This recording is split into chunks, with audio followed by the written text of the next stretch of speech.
bonjour à tous, c'est le 4 février et donc c'est un jour historique, le jour du basculement de la République française en dictature française, puisque la junte au pouvoir, le régime au pouvoir, la junte médiatique au pouvoir a décidé de balayer, de piétiner le référendum populaire du 29 mai 2005 et de faire passer via une consultation des deux assemblées un changement de la constitution pour ratifier Lisbonne qui l'a déjà été bien sûr, mais étant donné qu'il a été anticonstitutionnel, il a fallu ce 4 février changer la constitution pour pouvoir ratifier ce torchon des banquiers.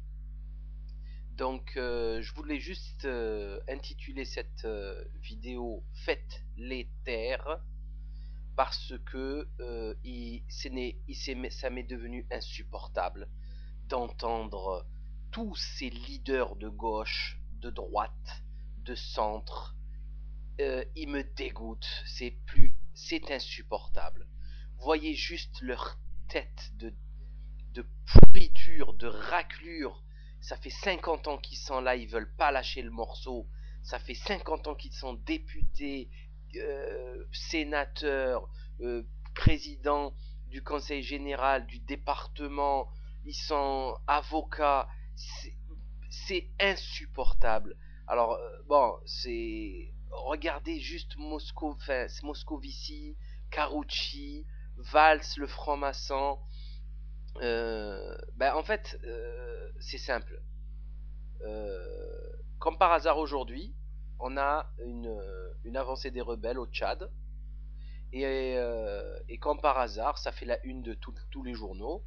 Sachez qu'on n'a pas parlé du tout aujourd'hui du changement de la Constitution pour la ratification du traité de Lisbonne. Hein. Ce matin, chez Bourdin ou les grandes gueules sur RMC, personne n'en a parlé. France Inter en a parlé un petit peu avec Moscovici, cette raclure, et en interactive, dans l'émission interactive où il devait parler avec des gens, il s'est fait démonter. Il y a eu 10 coups de fil contre le référendum. Donc sinon, chez Bourdin et les GG sur RMC, rien. Pas un mot sur le Versailles. Par contre, ils ont parlé du Super Tuesday. Super Tuesday. On suit au jour le jour les élections américaines, hein, le nouvel ordre mondial. Hein. Bientôt, nos élections, elles vont se jouer au Kentucky, elles vont se jouer dans l'Iowa, elles vont se jouer dans la Californie, elles vont pas se jouer dans l'Hexagone, hein, ça c'est clair. Donc ce soir sur iTélé 21h, absolument rien du tout sur Versailles. Et donc, comme je disais, comme par hasard, on a le Tchad. Hein, on a vu Hervé Morin, le turfiste, qui, euh, qui nous expliquait qu'il s'engageait dans une guerre dans laquelle il n'avait pas les moyens, puisqu'il lui manquait 5 milliards d'euros pour boucler son budget. Et bien sûr aussi, on a eu quelques faits divers, comme le patron voyou britannique qui a essayé de se sauver avec le matériel dans la nuit et qui s'est fait cadenasser pendant 48 heures par les salariés. Donc on a des petits faits divers comme ça, ridicules, pitoyables. Et heureusement qu'il y avait la chaîne parlementaire pour nous montrer la bête immonde vue de l'intérieur, hein, dans l'œil du cyclone, hein, là où vous voyez le calme de la trahison. Et vous avez vu Pierre Moscovici, ce bâtard, ce traître, parce que c'est une haute trahison vers le peuple, anticonstitutionnelle. Vous avez vu Carucci, qui est de droite, mais bon, enfin, c'est sans commentaire, hein, il suffit de voir sa gueule de plouc. Jack Lang, qui a dit qu'il allait voter oui aujourd'hui et oui après-demain à l'Assemblée.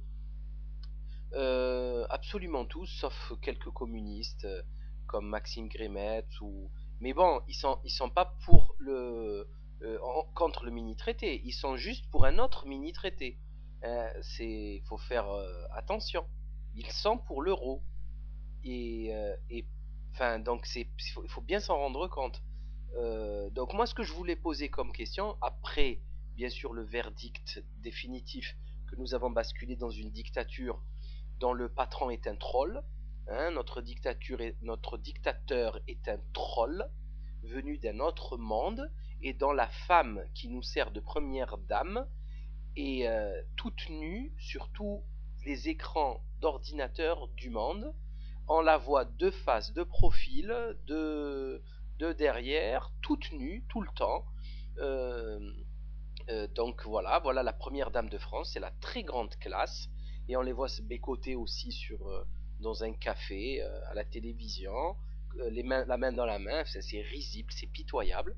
Donc en dehors du fait de faire justement ce constat alarmant et franchement triste, je voulais juste demander aux gens, je pose une seule question à à tous les grands lettrés qui vont me contredire et qui vont traiter mon discours d'un discours anti je sais pas quoi, ce qui est le dernier de mes soucis, qu'on me donne un seul point positif qui soit arrivé à la France grâce à l'Europe.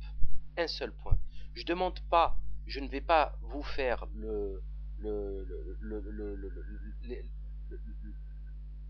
enfin, je vais pas vous éclater en vous donnant tous les aspects négatifs avec toutes les trahisons, hein, depuis le début jusqu'à la fin, notamment l'article 104 de Maastricht, la prostitution aux banquiers, mais absolument tout le reste, la libéralisation, les délocalisations, l'euro, la cherté de la vie, ça on va pas en parler. Moi je veux juste un seul point positif grâce à l'Europe. Un seul point. Vous avez une semaine, prenez un dictionnaire, le dictionnaire des synonymes, le journal Métro, le journal 20 minutes, vous prenez tout ce que vous voulez comme référence, et vous me trouvez un seul point positif. Alors par contre, le point que je veux pas entendre, c'est on n'a pas été en guerre depuis 50 ans, que je sache, on n'a pas créé d'union avec l'Afrique du Nord, et pourtant on n'est pas en guerre. Donc ceci n'est pas un critère. Je veux un vrai critère sérieux, construit, sur le point positif que nous a amené l'Europe. Bon, pour ma part, bien sûr, il va de soi qu'il n'y a absolument aucun point positif, bien au contraire, que des points négatifs, que des humiliations, avec des délocalisations, une humiliation des peuples. On n'a même pas une même idée au niveau de la politique étrangère quand l'Irak se fait attaquer par les criminels de guerre américains. Il y a la Pologne, l'Italie, l'Espagne qui les suivent contre l'avis de la France. L'Allemagne aussi qui donne des aides logistiques. Nous avons rien ne va. L'Angleterre, cette raclure de Tony Blair, cet Illuminati luciférien de Tony Blair, veut devenir président de l'Europe alors que l'Angleterre a refusé l'euro. Il faudrait qu'on m'explique pour qui on nous prend. Donc moi, ce que je demande une dernière fois, c'est faites-les taire. Je ne peux plus les entendre parler et raconter leurs conneries. Alors, c'est plus possible. Dites-nous directement que nous sommes en dictature et arrêtez de nous prendre pour des cons. Passons aux choses sérieuses, on y va tout de suite. Allez, on est prêt.